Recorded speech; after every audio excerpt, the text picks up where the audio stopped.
बिहार में चुनावी जंग समाप्त हो चुका और चुनावी दंगल में आरजेडी की करारी हार हुई, यानी नीतीश के चेहरे को जनता ने स्वीकारने का काम किया और बिहार की जनता ने दोनों हाथ खोलकर बिहार के मुख्यमंत्री नीतीश कुमार को अपनाने का काम किया। और इस करारी हार के बाद यानी नीतीश कुमार के सामने आरजेडी के सर्वा तेजस्वी यादव की करारी हार हुई थी और आरजेडी 25 सीटों पर ही सिमट गई थी। और इस करारी हार के बाद कई दिन बीत जाने के बाद लगातार तेजस्वी कहीं ना कहीं नतीजे आने के बाद मीडिया से लगातार दूरी बनाए हुए हैं।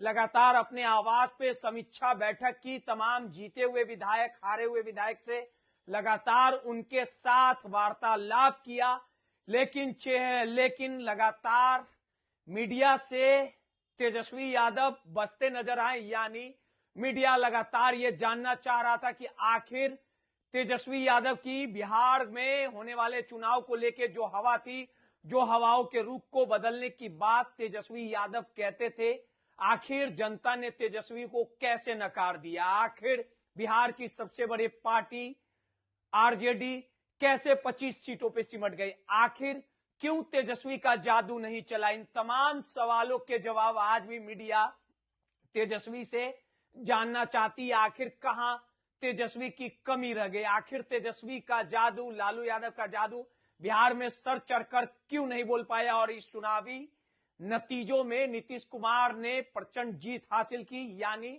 जिस नीतीश कुमार को तेजस्वी बेबस, लाचार और अचेत बताते थे, वो ही नीतीश कुमार तेजस्वी यादव को चारों खाने चित कर दिया। इन तमाम सवालों के जवाब आज भी तेजस्वी से मीडिया पूछना चाहती है।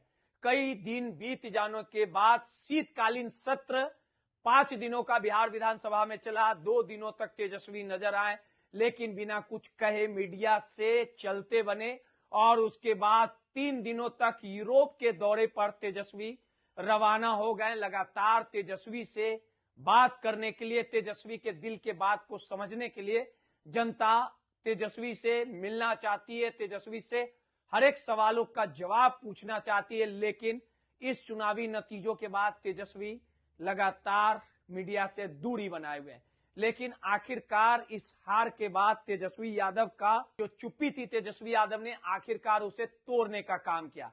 लेकिन किसी सोशल मीडिया के माध्यम से नहीं, कपिल सिब्बल, पूर्व केंद्रीय मंत्री, देश के बड़े वकील और सपा के राज्यसभा सांसद वर्तमान में, कपिल सिब्बल को उन्होंने इंटरव्यू दिया है, जिसमें उन्होंने अपने तमाम दिल की बातों को बताने का काम किया। और कपिल सिब्बल जो कांग्रेस के वरिष्ठ लीडर भी हैं, देश में पूर्व केंद्रीय मंत्री भी रहे, और हर एक दिल की बात कपिल सिब्बल से तेजस्वी यादव ने कही। लेकिन सवाल उठता है कि जिस तेजस्वी यादव को बिहार की मीडिया, तमाम नेशनल मीडिया उनके बातों को फ्लोर तक पहुंचाती थी, उनके बातों को कवर करती थी, आखिर जीत के बाद उस मीडिया से तेजस्वी ने क्यों दूरी बना ली।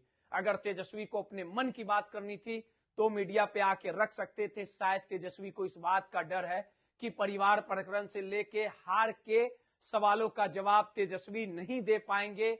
इन तमाम सवालों के जवाब को तेजस्वी नहीं दे सकते, इसी कारण मीडिया से उन्होंने दूरी बनाई।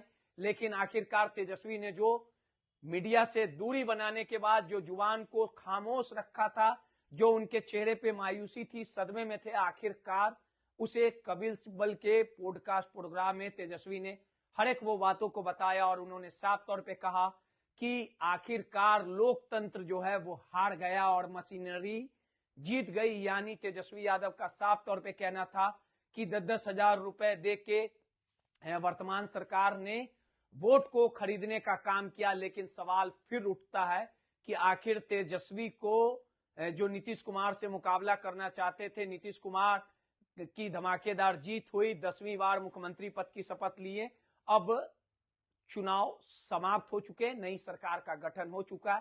लेकिन 5 सालों तक तेजस्वी क्या करेंगे। फिर से जनता के बीच में जाएंगे, जनता के लिए कार्य करेंगे। अब देखने वाली बात होगी कि तेजस्वी की करारी हार के बाद तेजस्वी कितना फिर से लोगों के बीच, बिहार की जनता के बीच संघर्ष कर पाते हैं कि नहीं, और तेजस्वी अपने नए संघर्ष को किस प्रकार से चुनते हैं, और तेजस्वी में जो थोड़ी कमियां हैं कि जनता से मुलाकात नहीं करते, मुद्दे को नहीं उठाते, ये तमाम बातें हार के कारणों का पता चल पाया। अब देखना दिलचस्प होगा कि फिर से नई पारी की शुरुआत, यानी जमीनी जो मजबूत करना है, आखिर किस प्रकार से जनता के बीच में फिर से तेजस्वी लोकप्रिय होंगे, किस प्रकार से मेहनत करेंगे, इन तमाम चीजों को प्राप्त करने के लिए तेजस्वी को मेहनत करना पड़ेगा। माई पीडीए समाचार के लिए रोहित कुमार की रिपोर्ट।